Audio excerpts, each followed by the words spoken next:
It is 7:15 p.m., September 27th, 1994.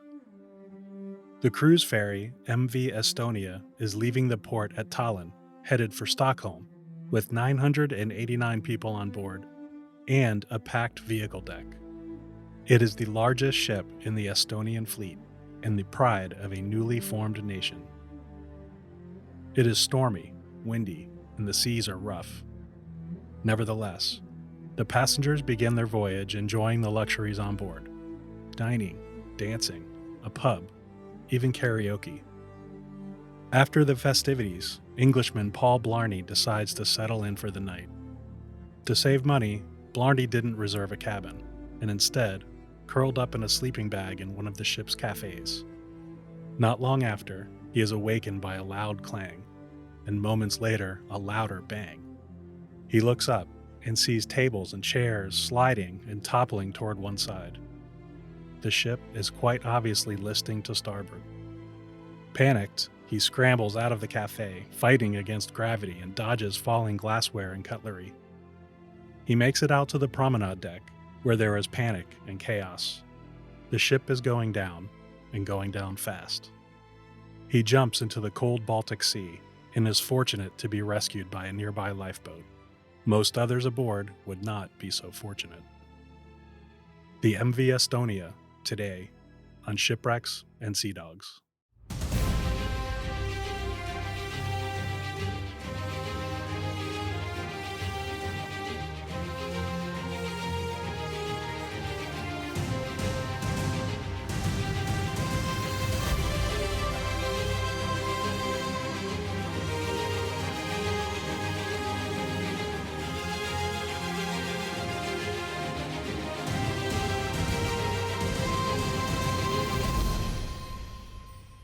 Welcome, everyone, to Shipwrecks and Sea Dogs, tales of mishaps, misfortune, and misadventures. Today we have the story of the MV Estonia, a vehicle and passenger ferry that operated in the Baltic Sea. It's a very tragic story, and today we're going to hear why it's still a controversy about how the ship sunk. In the show open today, you heard a little bit about the day the Estonia left Tallinn on the way to Stockholm. So let's take a little deeper look at the Estonia and its history.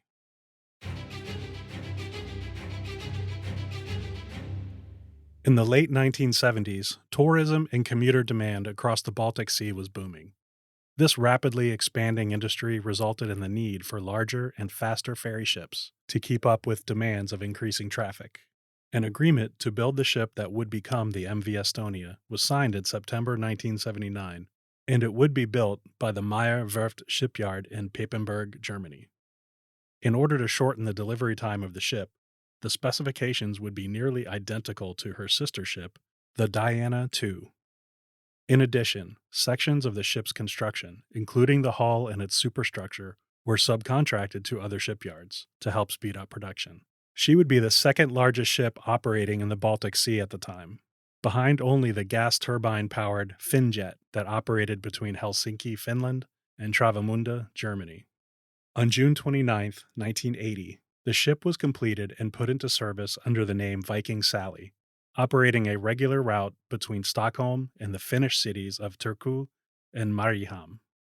In 1990, the ship would be taken over by the Finnish F-John Group and then sold again in 1993 to Estline Marine Company Limited, an Estonian company. The ship would be given the new name Estonia and operate a route between Tallinn, Estonia, and Stockholm, Sweden. Some mariners say it is bad luck for a ship to be renamed, and the Estonia had been renamed multiple times by 1994. It is worth noting that the renaming of ships is not uncommon and almost always happens when a ship is sold to a new company. But the Estonia did have her share of misfortune. In 1986, a Finnish businessman by the name of Antti Eljala was found dead, having been strangled and stabbed to death by his business partner, Reijo Hammer. Mr. Hammer had apparently caught Mr. Eljala stealing money out of his wallet. While named the Viking Sally in 1987, a brutal murder took place on board the ship. A West German man, Klaus Schelke, and his girlfriend were viciously attacked while enjoying a nice night on the open-air deck. Schelke was killed, and his girlfriend was left with permanent injuries. The case remains unsolved to this day. The Estonia was a combination passenger and cargo ferry, with the lower deck providing open space for passengers to drive their vehicles on board and drive them off at their destination. In January of 1994, the ship was fitted with a roll stabilizing system with fins to provide extra stability, especially in heavy seas. Another safety feature were 15 watertight compartments with watertight hatches. The Estonia also had its comforts, offering 3 restaurants, 3 bars, a duty-free shop, a cinema, a casino, a video arcade, and even a swimming pool and sauna down on the bottom deck. In command was Captain Arvo Andersson of Estonia. Captain Andersson was a seasoned veteran of the sea with 23 years' experience. He had been captain of the Estonia since it joined the S-Line fleet a year earlier. A feature of the Estonia, and some other ferries operating in the Baltic at the time, was the bow visor. This mechanism was a hydraulic-powered lift that raised the entire triangular-shaped bow upward, so the loading ramp could be used to load or unload vehicles. When the bow visor shut, it came back down and locked in place to serve as the bow of the ship. This type of ship is called roll-on, roll-off, as opposed to container ships that use cranes to load and unload shipping containers. Some mariners wryly say, roll on, roll over, due to the risks associated with these ships. Prior to departure on September 27, 1994, the Estonia received the weather forecast, which predicted waves up to 6 to 10 feet high and winds between 27 to 38 miles per hour. Expecting rough seas, the chief officer issued an order to secure all heavy cargo, including the vehicles on board. At 7:15 p.m. on September 27, 1994, 15 minutes behind schedule, the Estonia embarked on its voyage from Tallinn to Stockholm, carrying 989 people, including 186 crew. Earlier that same day, the Estonia had been used in training exercises by the Estonian Maritime Administration. Swedish inspectors who had been operating the training exercise noted that the ship was in excellent condition and was very well maintained. However, it was noted that the rubber seals of the bow visor were worn and needed to be replaced, and at least one of the watertight hatches on the car deck was not closing properly. The inspectors also reported that the ship's crew had shown a lack of respect for issues related to load line matters. After leaving Tallinn, the Estonia was listing slightly to starboard due to uneven weight distribution, and the port side ballast was adjusted accordingly. The Estonia would travel at an average speed of 17 knots, and she was expected to arrive in Stockholm at 9:00 a.m. the following morning, September 28th. The ship would encounter a rainstorm as it left Tallinn, but conditions remained satisfactory. By midnight, the winds had increased to almost 45 miles per hour, and the rough seas were producing waves up to 18 feet high. The ship was still running a little bit behind schedule, and despite the rolling and pitching of the ship, Captain Andersson did not wish to slow down. Down below, some passengers were enjoying dinner, dancing, socializing, and the entertainment on board, including a new dance troupe. The revelry continued despite the rough conditions, and items were seen falling off tables and walls. Dancers from the troupe were even seen crashing into the drum kit on the stage, struggling to keep their balance. On Deck 5, passengers were enjoying karaoke in the Admiral Pub, just before 1 a.m. The pub was scheduled to close at 1 a.m., but the karaoke host wanted to keep the party going, announcing, "We have had such an amusing time tonight, so I think I should extend the time a little." But the pitching and rolling was a little too much for many passengers who were made seasick and returned to their cabins. As the Estonia continued west across the Baltic Sea, she was now being noticeably battered by the violent waves. We'll be right back with the story of the Estonia after this ad break.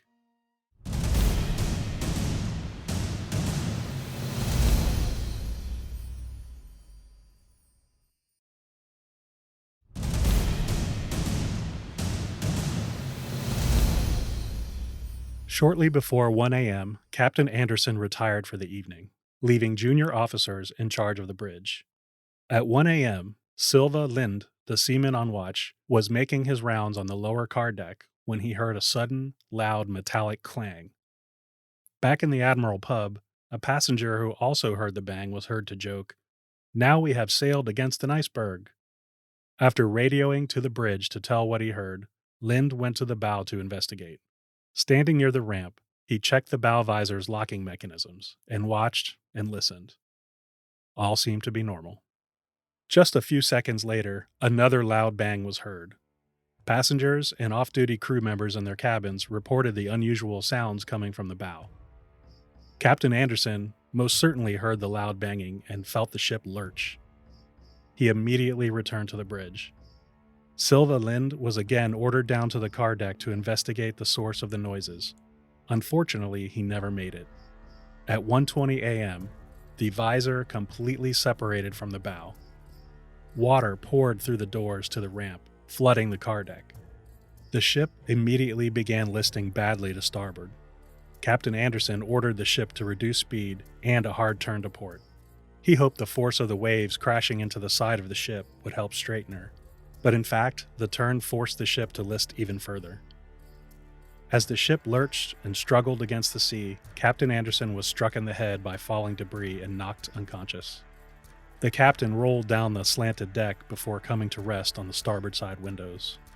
Survivor Paul Blarney, who found his way out of his sleeping bag and into a lifeboat, described his escape. "I realized that this was quite a desperate situation." Panicked passengers ran up the stairs to the upper decks to escape the onrushing frigid water. Sadly, many passengers were stuck in their cabins and could not escape.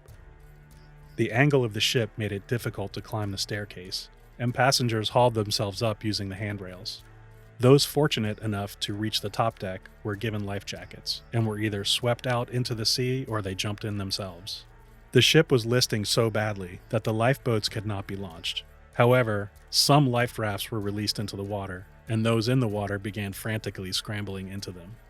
At 1:20 a.m., a female voice rang out over the ship's public address system. Translated from Estonian, "Alarm! Alarm! There is an alarm on the ship." This was quickly followed by an internal coded message for the crew stating, "Mr. Skylight to number 1 and number 2. This message was later determined from the ship's safety plan to mean that crew members assigned to Fire Group 1 should report to Fire Station 1 forward on Deck 8 underneath the bridge, and Fire Group 2 should report to Fire Station 2 aft on the car deck. Shortly after the coded message, a general alarm was sounded for the lifeboats, consisting of 7 short sounds followed by 1 long one. At the time of this alarm, the ship's generators were overcome with flooding and shut down. The Estonia had no power, no engines, and was sinking fast. At 1:22 a.m., the Estonia sent out its first Mayday call, and a second Mayday message was sent just minutes later. 14 ship and shore base stations had received the Estonia's Mayday call by 1:24 a.m. The Maritime Rescue Coordination Center in Turku, Finland, was one of those stations, and rescue operations were initiated. Third mate of the Estonia, Andres Toms, was able to reach Captain Tayo Seplin of the Silja Europa. I have a recording of the radio transmission from the Estonia, and also the response from ships surrounding it. At a certain point, the radio operators changed to the Finnish language, and at that point I will read the transcript to you. Europa Estonia. Silja Europa Estonia. Estonia, this is Silja Europe, replying on June 16th. Silja Europa. Estonia, this is Silja Europe on June 16th. Silja Europa Viking Estonia. Estonia, Estonia. Mayday, Mayday. Silja Europa Estonia. Estonia, Silja Europa, are you calling Mayday? Estonia, what's going on? Can you reply? This is Estonia. Silja Europa Estonia. Yes, Estonia, this is Silja Europe. Toms. Good morning, do you speak Finnish? Seplin. Yes, I speak Finnish. Toms. Yes, we have a problem here. We have a bad listing on the right side. I believe 20 or 30 degrees. Could you come to assist and also ask Viking Line for help? Seplin. Yes, Viking Line is behind us and probably got the information. Can you give me your position? Toms. We are having a blackout. I don't know. I can't tell you. Zeppelin. Okay, we will take action. Toms. Are you coming to help? Zeppelin. Yes, we are. Can you give us any exact location? Toms. I can't tell you because we have a blackout here. Zeppelin. Yes, you see us, right? Toms. Yes, we can hear you. Zeppelin. Okay, we will start finding out your position. Just a moment. Of course, we will come to assist, but we will have to determine your location now. Toms. I will tell you the location now. Zeppelin. Go ahead. Toms. 59 degrees and 22 minutes latitude. Zeppelin. Okay, 22 minutes, we will go there. Toms. 21 degrees 40 minutes east longitude. Zeppelin. 21 degrees 40 minutes east longitude, okay. Toms. It's looking really bad right now. Zeppelin. And it's looking really bad, we are coming. It was 21 degrees 40 minutes? That would be the last communication from the Estonia. The Silja Europa continued communicating with several other ships, including the Mariella, as they struggled to locate the Estonia. The radio transmission continued as the ships headed for the coordinates given by the Estonia. The Estonia was in real trouble at this time. The ship was listing even worse at approximately 60 degrees, and icy seawater from the Baltic was now filling the accommodation deck, where the crew's quarters are located. In a flash, by 1:30 a.m., the entire starboard side of the ship was submerged. By 1:32, the ship was fully 90 degrees, lying on the water on its starboard side. The Estonia disappeared from radar at 1:50 a.m., sinking to the dark bottom of the Baltic Sea. 18-year-old Estonian Ein Ailar Johansson was a fortunate survivor. He was traveling to Germany for a competition, along with friend Antti Arak. The two men were able to escape their cabin and up to the main staircase, where they ran along the side of the Estonia's hull as she was turned 90 degrees and jumped into the water. They held on to a floating wooden box as they watched the ship go down. It was the same way as with the Titanic. At one point, the ship lifted up straight and then sank, recalled Johansson. Englishman Paul Blarney escaped in a similar fashion, finding his way to an inflatable life raft. The cruise ship Mariella, who had received the distress call, arrived first at 2:12 a.m. The Mariella launched their life rafts and began to pull survivors out of the sea. The ship's crew radioed to other boats in the area. We have deployed a few rafts and have seen people in the water. We saw at least 4 lying and floating around in the light right here. The Mariella would save 13 people. A short time later, they would send another message. The sea around us is full of people, and we see a lifeboat full of water and 1 person in it, and we're deploying rafts as fast as we can. The Silja Europa radioed its own message.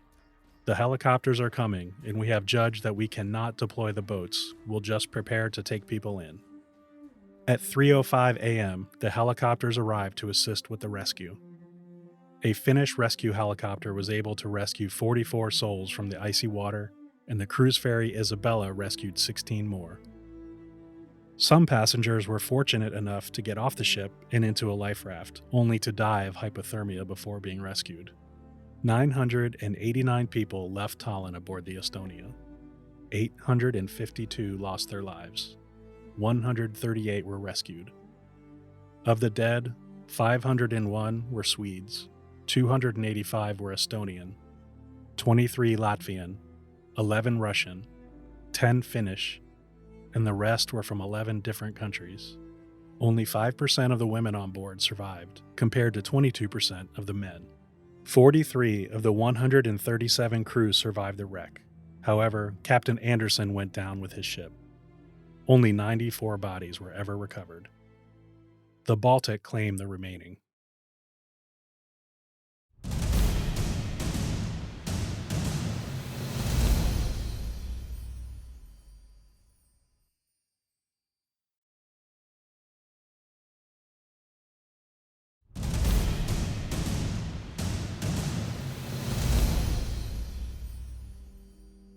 An investigation was launched only a day after the sinking of the Estonia.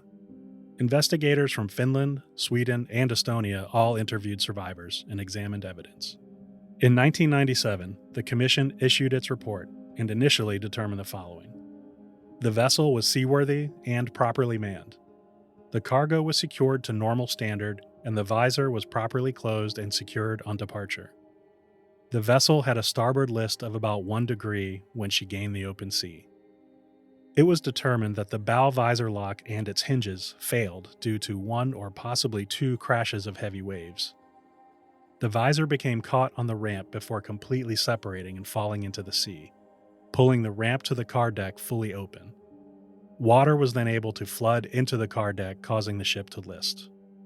The conclusions of the Commission largely put the blame on the bow visor locks and hinges, stating that they should have been several times stronger to have a reasonable level of safety. The Commission pointed out that other bow visor incidents had occurred, including on the Estonia's sister ship Diana II. But data about these incidents were not properly gathered or analyzed. Another contributing factor was the failure of the crew to respond in a timely manner. This was largely due to the position of the bridge. It was not possible for the officers on the bridge to see the bow or the bow visor due to the angle of the bridge and the top deck. If they could have seen the bow, the problem would have been immediately apparent. In addition, the visor indicator lamps did not turn on when the visor became detached. The rescue efforts were also at fault, according to investigators. Each helicopter only carried 1 man to assist in the rescue, and some of the helicopters carried journalists to the wreck site. The rescue equipment was deemed unsuitable for use in poor weather conditions, such as this, which further hampered the number of passengers who could have been rescued. The wreck of the Estonia lies 22 nautical miles south-southeast of the Finnish island of Uto. In 1995, the Estonia Agreement was signed by the governments of Estonia, Finland, Sweden, Russia, Denmark, Latvia, and the United Kingdom, promising not to disturb or explore the wreck, considering it a grave site. The sinking of the Estonia has also come with conspiracy theories. In 2004, the former head of customs in Stockholm, Lennart Henriksson, openly stated that he had personally witnessed smuggled Russian items being unloaded in Stockholm and being instructed to, quote, let them through. A subsequent Swedish investigation found at least 2 such shipments were carried aboard the Estonia prior to her sinking on September 14th and 20th, 1994. A 2005 report by the British magazine The New Statesman published a theory that the Estonia had suffered an explosion. In the article, a retired MI6 officer told the Statesman, "The sinking of the Estonia was not an accident. Britain and the Baltic nations had good reason to want the wreck buried." According to this source, the Estonia was being used to smuggle stolen Russian military equipment, and that MI6 had stored a missile guidance system on board the ship the night it sank. In 2000, American Greg Bemis traveled on a German ship to the wreck site and led a dive expedition. Germany had not signed the agreement, and he hoped to avoid any trouble. He and his expedition found and filmed a large hole near the bow of the Estonia, and they cut away pieces of metal to be examined. The metal was examined in the United States and in Germany, concluding, "The results show changes to the metal similar to those seen by high detonation velocity." This report, added to the witness statements of illegal shipments of stolen Russian military equipment, led many to believe that something more sinister had happened to the Estonia. In 2019, Swedes Henrik Evertsson and Linus Andersson used a remotely operated underwater camera to film the wreck of the Estonia. Their documentary series, Estonia: The Discovery That Changes Everything, was released on Swedish television in 2020. The film showed footage of a hole 4 meters long by 1.2 meters wide at its widest point. The 2 men were prosecuted in Sweden for disturbing the wreck site, but were later acquitted because they traveled on a German ship and were in international waters. However, on September 7, 2022, just days before the recording of this podcast, Andersson and Evertsson were found guilty in a retrial for violating the gravesite of the Estonia. The court ruled that the 2 men must pay fines proportional to their income. Evertsson, who was the production manager of the film, was fined an additional $2,000, while Andersson, who managed the diving equipment, was fined $1,800. The head of an Estonian inquiry, Margus Kurm, released a statement following his investigation in 2009. Estonia did not sink because of a bow visor breaking. It was a collision with something large enough to create a 4-meter-long hole in the ship's hull. Considering that the tear is below the waterline, and none of the survivors have said they saw a ship close to Estonia, the most likely cause is Estonia collided with a submarine. The question is, what was a submarine doing on Estonia's route? Another Estonian government report states that the Estonia could not have sunk as quickly as she did, and must have suffered something like a collision with a rock bed.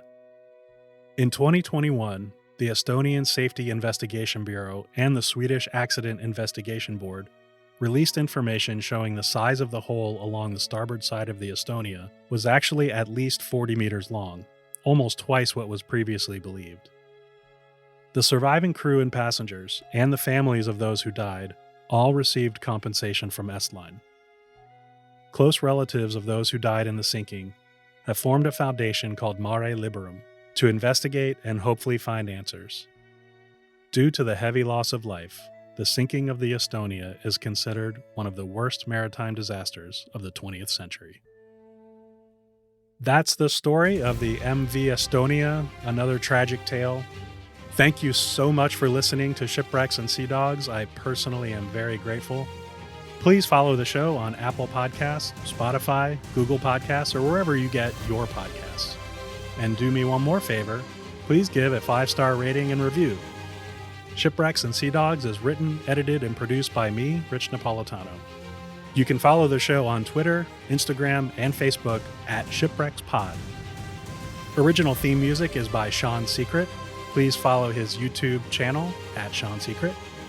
Thank you so much for listening. And remember, please do your part to help conserve our world's oceans by reducing your use of plastics. It's time to cut and run. See you next time.